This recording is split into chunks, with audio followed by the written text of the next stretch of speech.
നമസ്കാരം. മലയാളി വാർത്തയിലേക്ക് സ്വാഗതം. രാജ്യത്തെ ഞെട്ടിച്ച TCS ലൈംഗിക പീഡന കേസിലെ പ്രധാന പ്രതിയായ TCSൻ്റെ നാസിക് BPO യൂണിറ്റിലെ HR മാനേജർ നിദാ ഖാൻ ഒളിവിൽ തുടരുന്നു. നിദാ ഖാനാണ് ഈ പെൺകുട്ടികളെ, അതായത് ഇരയായി തീർന്ന പെൺകുട്ടികളെ ഈ പറയുന്ന ലൈംഗിക പീഡനം നടത്തിയ കഴുകന്മാർക്ക് എറിഞ്ഞുകൊടുത്തത് എന്നാണ് പോലീസ് വിശ്വസിക്കുന്നത്. കാരണം നിദാ ഖാന് മുന്നിലാണ് ഈ തൊഴിലിടത്തിലെ പീഡനത്തെക്കുറിച്ചുള്ള പരാതികൾ എത്തിയത്. ആ പരാതികൾ മുക്കുകയും ഇതെല്ലാം ഇവിടെ സ്വാഭാവികമാണ് എന്ന് പറഞ്ഞുകൊണ്ട് ഈ കുറ്റകൃത്യം നടത്തിയ പ്രതികളെ രക്ഷിക്കാൻ ശ്രമിക്കുകയും ഇരകളെ അപമാനിക്കുകയും ഇരകളെ കൂടുതൽ ഊരാക്കുടുക്കിലേക്ക് തള്ളിവിടുകയും ചെയ്തത് ഈ പറയുന്ന HR മാനേജർ നിദാ ഖാനാണ്. ആ നിദാ ഖാൻ ഇതുവരെ പിടിയിലായിട്ടില്ല. ഈ കേസിൽ ഇതുവരെ 7 പുരുഷന്മാരും അതുപോലെ ഈ ഒരു സ്ത്രീയും ഉൾപ്പെടെ 8 പേർ പിടിയിലായിട്ടുണ്ട്. പ്രധാന പ്രതിയായ HR മാനേജർ നിദാ ഖാൻ ഇപ്പോഴും ഒളിവിൽ തുടരുകയാണ്. അതേസമയം ഭീവണ്ടിയിലുണ്ട്, മഹാരാഷ്ട്രയിലെ ഭീവണ്ടിയിൽ നിദാ ഖാൻ ഒളിവിൽ കഴിയുന്നു എന്ന ചില സൂചനകൾ പോലീസിന് ലഭിച്ചിരുന്നു. അതായത് നിദാ ഖാൻ്റെ ചില ഡിജിറ്റൽ ഇടപാടുകൾ അത് ഭീവണ്ടിക്കടുത്ത് നടന്നിരുന്നു. ഇത് കണ്ടെത്തുകയും നിദാ ഖാൻ അവിടെ ഒളിവിൽ കഴിയുകയാണ് എന്ന ധാരണയിൽ പോലീസ് ഭീവണ്ടിയിലെത്തി പരിശോധനകൾ നടത്തിയിരുന്നു. പക്ഷേ നിദാ ഖാൻ്റെ ഒളിയിടം കണ്ടെത്താൻ കഴിഞ്ഞില്ല. നിദാ ഖാൻ എന്ന HR മാനേജർ ഇപ്പോഴും ഒളിവിൽ തുടരുകയാണ്. അതിനിടെ നിദാ ഖാൻ്റെ മുൻകൂർ ജാമ്യാപേക്ഷ കോടതിയിലെത്തിയിട്ടുണ്ട്. ഈ കേസ് കെട്ടിച്ചമച്ചതാണ് എന്നും ബജ്റംഗദൾ അടക്കമുള്ള ചില ഹിന്ദു സംഘടനകൾ ഈ കേസിന് പിന്നിലുണ്ട് എന്നും ഇപ്പോൾ ഈ മുൻകൂർ ജാമ്യാപേക്ഷയിൽ നിദാ ഖാൻ ആരോപിക്കുന്നുണ്ട്. അതോടൊപ്പം തന്നെ തനിക്ക് മുൻകൂർ ജാമ്യം നൽകണമെന്നും അറസ്റ്റ് തന്നെ കൂടുതൽ ദോഷകരമായി ബാധിക്കുമെന്നും, കാരണം താൻ ഗർഭിണിയാണെന്നും ഗർഭാവസ്ഥയുടെ ആദ്യ നാളുകളിലൂടെ കടന്നു പോവുകയാണെന്നും ഇപ്പോൾ മുൻകൂർ ജാമ്യം അനുവദിക്കണം എന്നുമാണ് നിദാ ഖാൻ മുൻകൂർ ജാമ്യാപേക്ഷയിൽ പറഞ്ഞിരിക്കുന്നത്. അതായത് മുൻകൂർ ജാമ്യാപേക്ഷ കോടതി പരിഗണിക്കുന്നതിന് മുമ്പ് തന്നെ നിദാ ഖാനെ പിടികൂടാനുള്ള ശ്രമങ്ങളാണ് ഇപ്പോൾ മഹാരാഷ്ട്ര പോലീസ് നടത്തി വരുന്നത്. പക്ഷേ അത് ഇതുവരെ വിജയിച്ചിട്ടില്ല. അത് ഉടൻ തന്നെ കോടതി മുൻകൂർ ജാമ്യാപേക്ഷ പരിഗണിക്കുന്നതിന് മുമ്പ് തന്നെ നിദാ ഖാൻ എന്ന TCS പീഡന കേസിലെ പ്രധാന പ്രതിയെ പിടികൂടാനാണ് ഇപ്പോൾ പോലീസ് ശ്രമിക്കുന്നുണ്ട്. പക്ഷേ മുൻകൂർ ജാമ്യാപേക്ഷയിൽ പറഞ്ഞിരിക്കുന്നത് താൻ ഒരു സാധാരണ ജീവനക്കാരിയാണെന്നും താൻ നിരപരാധിയാണെന്നും ഈ കേസ് കെട്ടിച്ചമച്ചതാണെന്നുമാണ്.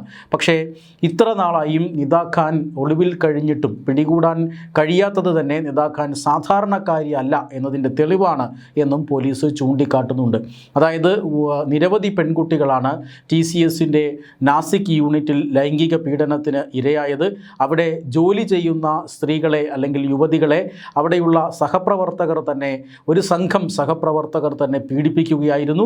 പീഡനത്തിന് ശേഷം പീഡനത്തിൻ്റെ ദൃശ്യങ്ങൾ എടുത്ത് സൂക്ഷിക്കുകയും അത് ഉപയോഗിച്ച് ഭീഷണിപ്പെടുത്തി പിന്നീട് നിർബന്ധിതമായി മതപരിവർത്തനം നടത്തുകയും ഒക്കെയായിരുന്നു. ചില മതാചാരങ്ങൾ, അതായത് 4-5 നേരം നിസ്കരിക്കുക, അതോടൊപ്പം തന്നെ റംസാൻ വ്രതം ആചരിക്കുക എന്നിങ്ങനെയുള്ള മതാചാരങ്ങൾ നടത്താൻ നിർബന്ധിക്കുകയും ഒക്കെ ചെയ്തിരുന്നു. അതിൻ്റെ ഭാഗമായി നിർബന്ധിക്കപ്പെട്ടതിനാൽ ഈ പെൺകുട്ടികൾ മതം മാറി. ഒരു പെൺകുട്ടി പരാതി നൽകുന്നു. അതും ഒരു രാഷ്ട്രീയ പ്രവർത്തകയുടെ പ്രേരണയാൽ പരാതി നൽകുന്നു.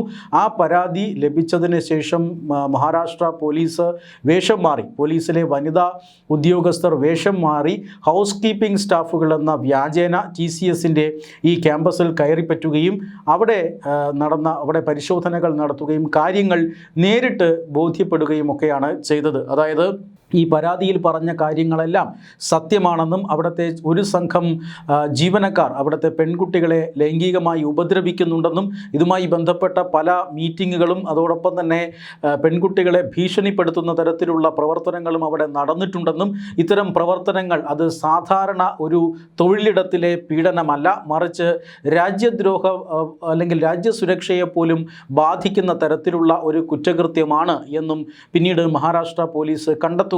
അതിനെ തുടർന്ന് മഹാരാഷ്ട്ര പോലീസിൻ്റെ ഭീകരവിരുദ്ധ വിഭാഗമാണ് പിന്നീട് കേസ് അന്വേഷിച്ചത്. അവരുടെ പ്രാഥമികമായ അന്വേഷണത്തിൽ തന്നെ ഈ കുറ്റക്കാർക്ക് ഭീകരബന്ധം ഉണ്ടാകാമെന്നും വിദേശ സഹായം ലഭിച്ചിരിക്കാമെന്നും ബോധ്യപ്പെട്ടിരുന്നു. അതിൻ്റെ ചില തെളിവുകളൊക്കെ മഹാരാഷ്ട്ര ഭീകരവിരുദ്ധ വിഭാഗത്തിന് ലഭിച്ചിരുന്നു.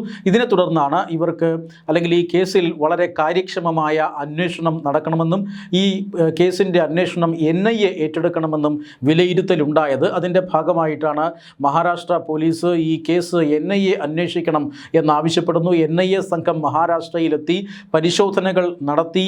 പ്രധാനപ്പെട്ട പ്രാഥമികമായ അന്വേഷണത്തിൽ ലഭിച്ച തെളിവുകളും വിവരങ്ങളും മഹാരാഷ്ട്ര പോലീസ് ഇതിനോടകം തന്നെ NIAക്ക്, രാജ്യത്തിൻ്റെ ഭീകരവിരുദ്ധ അന്വേഷണ ഏജൻസിയായ NIAക്ക് കൈമാറുകയും ചെയ്ത് കഴിഞ്ഞിരിക്കുന്നു. ഈ കേസിലാണ് ഇപ്പോൾ നിദാ ഖാനെ തിരയുന്നത്. പോലീസിന് ഇതുവരെയും നിദാ ഖാനെ പിടികിട്ടിയിട്ടില്ല. നിദാ ഖാന് പിന്നിൽ, അല്ലെങ്കിൽ നിദാ ഖാൻ ഒളിവിൽ താമസിക്കുന്നതിന് പിന്നിൽ ചില ബാഹ്യ ശക്തികളുടെ സഹായമുണ്ട് എന്നാണ് കരുതപ്പെടുന്നത്. കാരണം സർവ്വസന്നാഹങ്ങളും ഉപയോഗിച്ച് നിദാ ഖാനെ തിരയുകയാണ്. ഈ കേസിൽ നിദാ ഖാൻ നിർണായകമായ ഒരു കണ്ണിയാണ്. നിർണായകമായ വിവരങ്ങൾ ഒരുപക്ഷെ നിദാ ഖാന് അറിവുണ്ടാകും. ഈ പറയുന്ന ഭീകര സംഘത്തിന് മറ്റേതെങ്കിലും സംഘടനയുമായി ബന്ധമുണ്ടെങ്കിൽ, അല്ലെങ്കിൽ പുറത്തുള്ള ഏതെങ്കിലും ബാഹ്യശക്തികളുമായി ബന്ധമുണ്ടെങ്കിൽ അതിനെക്കുറിച്ചുള്ള അറിവ് നിദാ ഖാൻ ഉണ്ടാകും എന്നാണ് പോലീസ് വിലയിരുത്തുന്നത്. അതുകൊണ്ടാണ് HR മാനേജരായ നിദാ ഖാനെ എങ്ങനെയും അറസ്റ്റ് ചെയ്യാനുള്ള നീക്കം നടക്കുന്നത്. പക്ഷേ അതിന് പോലീസിന് സാധിക്കുന്നില്ല. ശക്തമായ ചില ഇടപെടലുകൾ അവിടെ നടക്കുന്നുണ്ട്. ഈ ചില ഭീകര സംഘടനകൾ നിദാ ഖാനെ ഒളിപ്പിച്ചു വച്ചിരിക്കുന്നു എന്നാണ് ലഭിക്കുന്ന സൂചന. ഭീവണ്ടിയിൽ നടന്ന ഇലക്ട്രോണിക് ഡിജിറ്റൽ ഇടപാടുകൾ അതൊരു പക്ഷേ പോലീസിനെ തെറ്റിദ്ധരിപ്പിക്കാൻ വേണ്ടിയായിരുന്നോ എന്ന കാര്യത്തിലും അന്വേഷണം നടക്കുന്നുണ്ട്. നിദാ ഖാൻ ഇപ്പോൾ മഹാരാഷ്ട്രയിൽ തന്നെ തുടരുകയാണോ അതോ മഹാരാഷ്ട്രയ്ക്ക് പുറത്തേക്ക് മുങ്ങിയിട്ടുണ്ടോ എന്ന കാര്യങ്ങളെല്ലാം പോലീസ് പരിശോധിക്കുകയാണ്. പ്രതികൾ ആരും തന്നെ സംസ്ഥാനം വിട്ടു പോകാതിരിക്കാനുള്ള എല്ലാ നടപടികളും സ്വീകരിച്ചു എന്ന് മഹാരാഷ്ട്ര പോലീസ് പറയുന്നുണ്ട്. കഴിഞ്ഞ ദിവസം 3 പെൺകുട്ടികൾ കൂടി പരാതിയുമായി രംഗത്ത് വന്നിരുന്നു. ഇതോടെ TCS ലൈംഗിക പീഡന കേസിൽ 14 FIRകൾ രജിസ്റ്റർ ചെയ്തിട്ടുണ്ട്. വലിയ രീതിയിലുള്ള ലൈംഗിക പീഡനവും അതോടൊപ്പം തന്നെ നിർബന്ധിത മതപരിവർത്തനവുമാണ് നടന്നത്. ഇതിനു പിന്നിൽ ഭീകര സംഘങ്ങളുണ്ട് എന്ന വിലയിരുത്തലിൽ ആണ് പോലീസ്. അതിനിടയിലാണ് നിദാ ഖാൻ എന്ന പ്രധാന പ്രതിയെ തേടിയുള്ള വലിയ അന്വേഷണം ഇപ്പോൾ മഹാരാഷ്ട്ര പോലീസ് തുടരുന്നത്.